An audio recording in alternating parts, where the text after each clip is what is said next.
In the Central African Republic, the first group of former rebels have been integrated into the army after 4 months of training. The program seeks to encourage armed groups to lay down their arms and forms part of a rehabilitation process for the newly recruits. Former rebels who laid down arms under the disarmament, demobilization, reinsertion and repatriation program in Central African Republic have been integrated into the country's national army. The 101 new soldiers officially joined the army after 4 months of training during an official ceremony held in Bangui. The young recruits who took part in the pilot disarmament project come from different armed groups. You no longer belong to armed groups. You no longer belong to the political or military groups. You are no longer the auxiliaries of disorder, of illegitimate violence.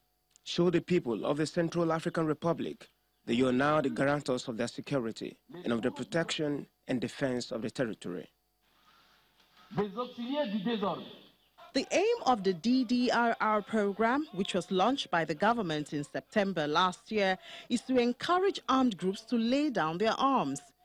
Under the DDRR program, members of armed factions will be absorbed into the national army and supported by the United Nations multi-dimensional integrated stabilization mission in the Central African Republic. As we see today, success is possible in Central Africa. This is an opportunity to renew this call by the head of state to all armed groups, to all those who have not yet accepted this hand extended to them and this process, to listen to reason and to join the Republic. Nearly 5 years into the conflict in Central African Republic, which has been marked by successive waves of ethnic cleansing, the security situation is worsening, particularly in the east and the northwest of the country, where violence has flared up. Central African Republic has been plagued by violence since 2013, when mostly Muslim Seleka rebels seized power, sparking reprisals from anti-Balaka and Christian militia. The security consultant, Mr. Sheyi Adetayo, is here with us for more on the C.A.R. disarmament. Welcome to Network Africa, Adetayo. So what do you make of the conscription of these former rebels into the C.A.R. army? Well, honestly speaking, I don't think they have any other choice, considering the history of the country and the need for them to actually bring peace at all costs. When you're talking about bringing militia group to the table to come and talk about disarmament, and you also need to talk about what happens to those that all their life, what they've been doing is just fighting. For you to reintegrate them into what system? So you need to start considering. We need to also realize the fact that there is no standing military in C.A.R. as we speak today. United Nations peacekeeper are the one actually carrying out the functions of military and defense functions in that country. So it's important for the country to actually establish its own military. And if they don't find something to take care of these guys, they will end up becoming the problem to the military that they're going to put in place. And 101 is not really a big factor here, considering the fact that the people involved are the junior ones, that are the foot soldiers. So I think that's just the only options open to them right now. But couldn't it be a security risk on the part of the government? Oh, definitely. Any action you take, you need to consider the pros and cons. But at this time, I think the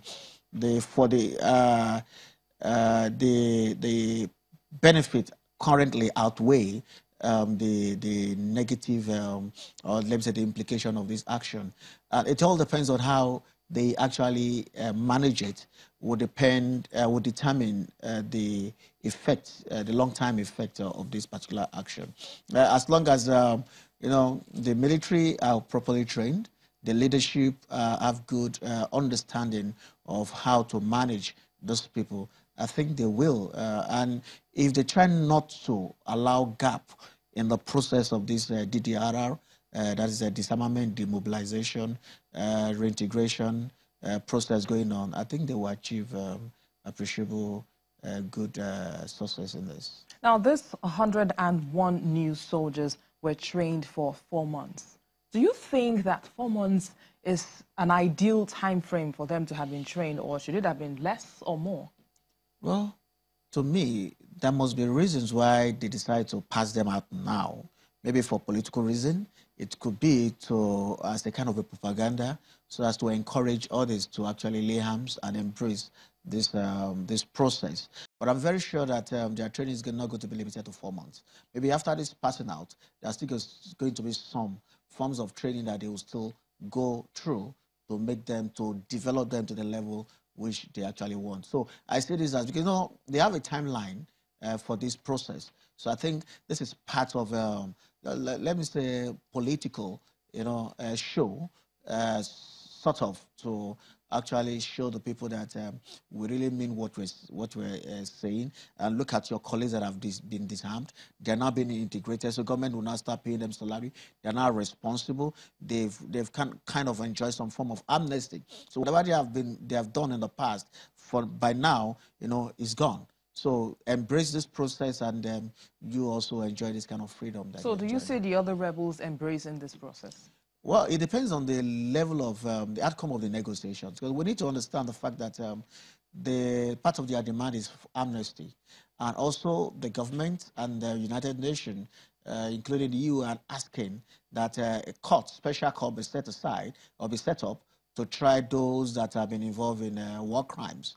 And so who are those that will be involved in, I mean, they are going to try, if not the leaders of these rebel groups. And the same people asking for amnesty as a condition for disarmament and embracing this process. So I don't know if they are going to reach, you know, a middle point where they will agree on something. We need to also understand that the government needs to actually bring this.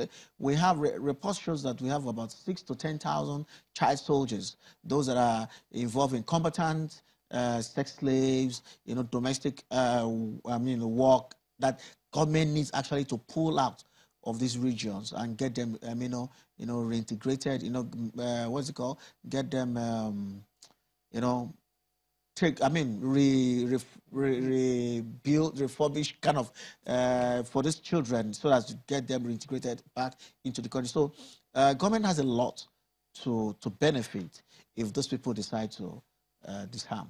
Security consultant Mr. Sheyi Adetayo, thanks for sharing your thoughts with us on Network Africa. Thank you so much.